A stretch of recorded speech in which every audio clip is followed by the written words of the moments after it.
block of time in Washington, and I wonder if your perspectives during those years, did you see a difference in the partisanship? I mean, we've got this hyper-partisanship with each of the parties that during the where they usually fall. Yeah, I mean, this is a purely political. It's political analysis, but since it's talking about two Democrats, maybe you'll take it with Bill Clinton was a master politician. Okay, he respected the office of president, although he did some things while he was president that none of us have any respect for. But he understood the office of president. He understood politics. When we went through, a couple of quick examples. A friend of mine went on a Codell with him, went to Africa with him.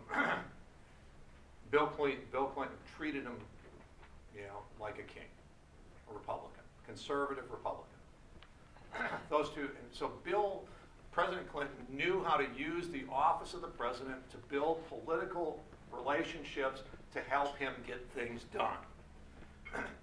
It's why in 1995, after we shut down government, which was a brutal experience, but then Bill Clinton and Newt Gingrich, two people that you would typically identify as being highly partisan, were able to do what?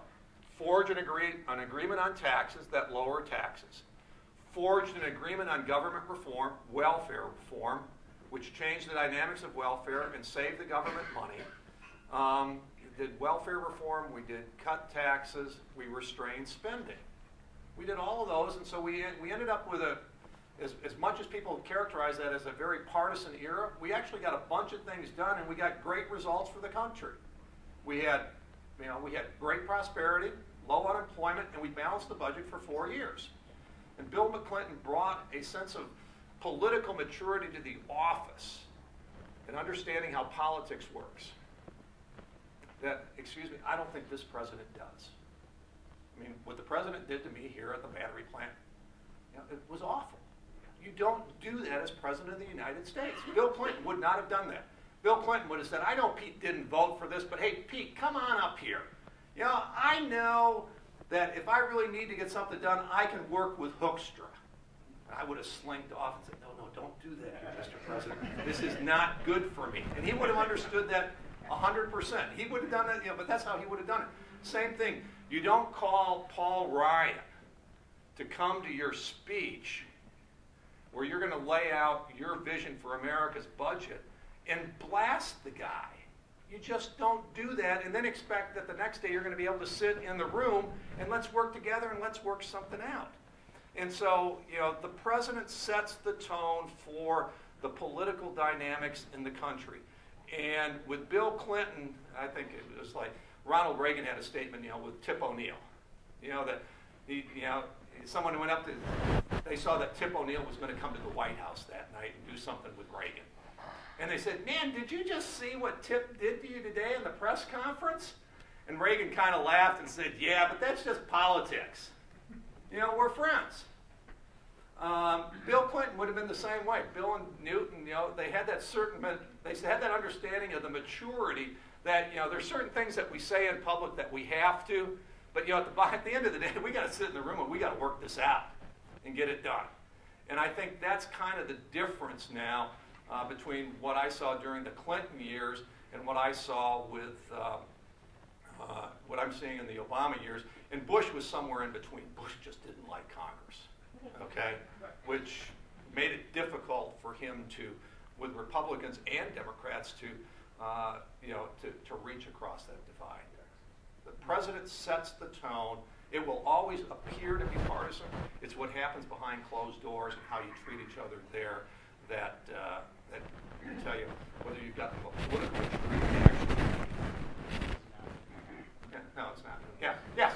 I feel like the government can't keep its promise to the American people, and I would like to hear your thoughts on these government entitlement programs like Social Security, Medicare. Where do we go from here? Well, I think you're going to have to go through, and you're going to have to reform these programs. On Social Security, there are few things that were actually being talked about as part of this grand deal between Speaker Boehner and the White House, which would have said, number one, we're not going to affect anybody under 55.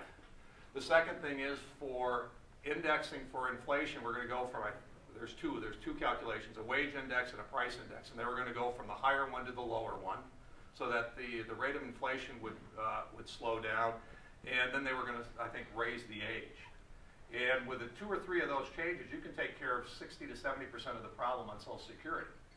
Medicare is a more difficult problem in regards to it needs a significant overhaul, and Republicans and Democrats both agree that it needs a significant overhaul. The question is exactly how you're going to shape it.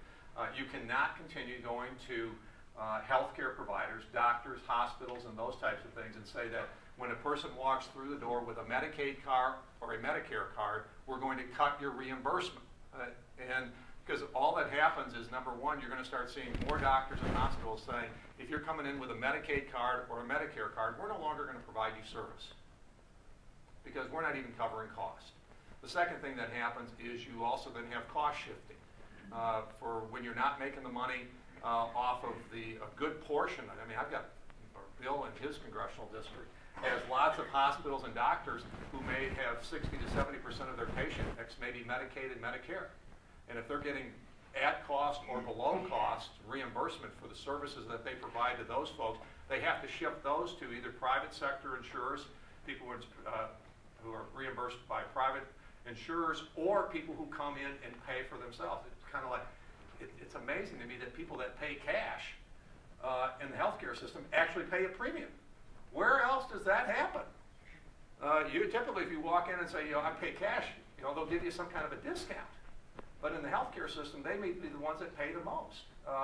The whole thing has gotten totally out of whack and convoluted, and but this is one that we should have a national debate about, and a discussion and a dialogue, okay, about how you reform and move forward through this. And maybe we're seeing that in Congress. Maybe we're seeing that most of America now, as they're looking at a $14 trillion debt, $7 trillion more in the next 10 years, and most people are saying, you know what, that is not sustainable. Government has made promises they can't keep. Let's figure out a graceful way of getting out of this problem. Yeah. I got one last question. Yeah? Two-part question. Okay. That deal that just came down, if good people, good conservative people line up on both sides of that issue, you're Senator Hoekstra, number one, where do you come down on that issue?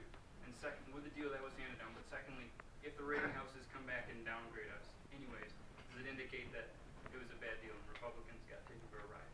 I don't think it indicates that Republicans got taken for a ride or Democrats got taken for a ride. It's a small step in the right direction, as Bill described it, in that you do get some savings, but it reflects the result of divided government. You're absolutely right. I've got good friends on both sides of that issue.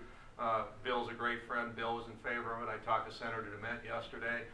He's a very good friend. He's on the other side of that issue. The good thing is, the thing that they both have in common is they both recognize that this is a huge problem that needs to be confronted and needs to be dealt with, and that they will do that over the next, either over the. I'm not very optimistic that much will come out of this commission, which scares me because of the mandatory triggers that they've got in there. But there's. And so this issue is going to be punted down the road to the 2012 election, where people will make choices about. I think they say every election is critical, okay?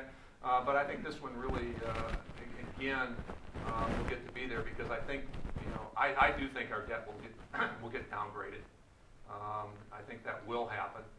That will send some ramifications out there, but it still may be hard to find anything other than Apple Computer that has a better debt rating than what the U.S. government will have on its treasuries, and that will have a ripple effect throughout the economy. So I think you're going to see that be the focal point. I think the focal points of the 2012 election will be the deficit crisis, the debt crisis, and the jobs crisis. Those are the three things